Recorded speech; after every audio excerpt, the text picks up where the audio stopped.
let's go back to July 2000 when you decide to take this job at Northwestern. They had been relegated to a club sport. What was your thought process in making that decision to go there? Wow. Um, to be honest, I got a call about the job. The athletic director at the time was this guy, Rick Taylor, and his senior women's administrator was Nancy Lyons. They both had worked at Boston University, and from the Boston area, my brother played ice hockey when they worked there at BU. So they kinda knew the name, they knew a little bit about me and my success as a player. I really hadn't had a lot of success as a coach. I had just kind of been a volunteer coach at a couple of different universities. So I think they went through all their options. They weren't really paying that much, so, it came to me, and they decided to hire someone young, and they offered me the job, and I had literally just gotten married, in August of '99, and I was very happy being in Boston, close to my family.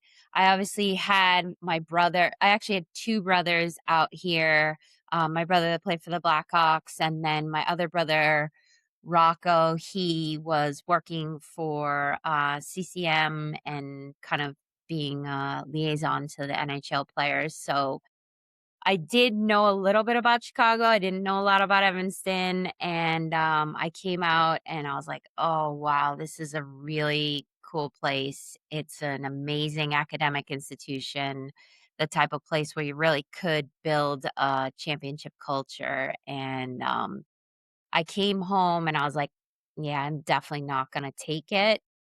And my husband, who had been an assistant coach at Harvard for the men's program for a number of years, he was just like, "Kelly, these types of opportunities don't come along that much, and I think you should take it, and, we can always come back home." Well, 26 years later, I'm still here.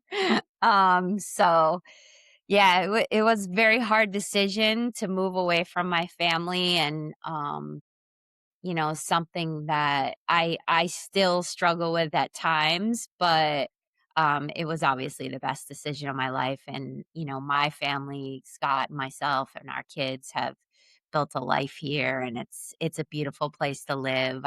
We've made so many great friends, and, this Northwestern community is really special. That's amazing. So you're 26 years old at the time. And like you Mhm. said, part-time coach, you clearly were an amazing player, part of an amazing program at Maryland. But what's the vision when you show up? You say, okay, we can build something great. What's in your mind to say, okay, this is what this thing is going to look like?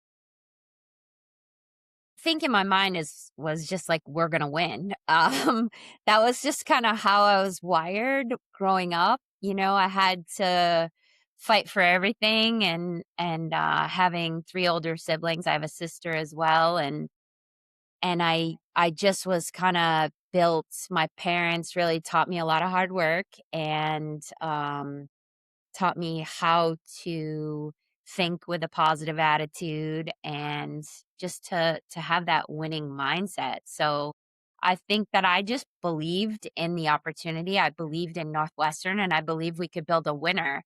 And I believed in myself as a coach. Like I felt like I was a very strong tactical coach and I could teach um some life lessons relative to the mental side of the game and how to approach the game in a way where you have a lot of passion and love for it, but then also a lot of belief in yourself and those around you. So I think that was really the vision. And just I knew the biggest thing was I had to really instill belief in the individuals, the women that had really chosen to come to Northwestern. I think they chose it because they believed in me. A lot of people didn't know a lot about Northwestern University because it's such an East Coast sport. When I went to sell, I kinda sold my reputation as a player, and then once I got to campus, the same thing happened to them that happened to me, they just fell in love with it right away, so it's that kinda place, and, we just felt like belief was gonna be the most important thing, and that's really what we focused on from the beginning. Does that all fit together?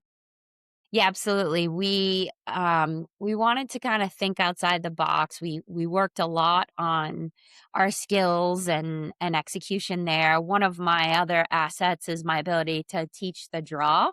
So I actually taught Courtney Custer, how to do the draw. We had a few other players as well, Kristen Chelman and Sarah Albrecht, and we really excelled in that aspect of the game. So possession is critical, and then we tried to play very, very up tempo, high pressure style defense. And so our main philosophy was like just get the ball and pressure the other team as much as possible.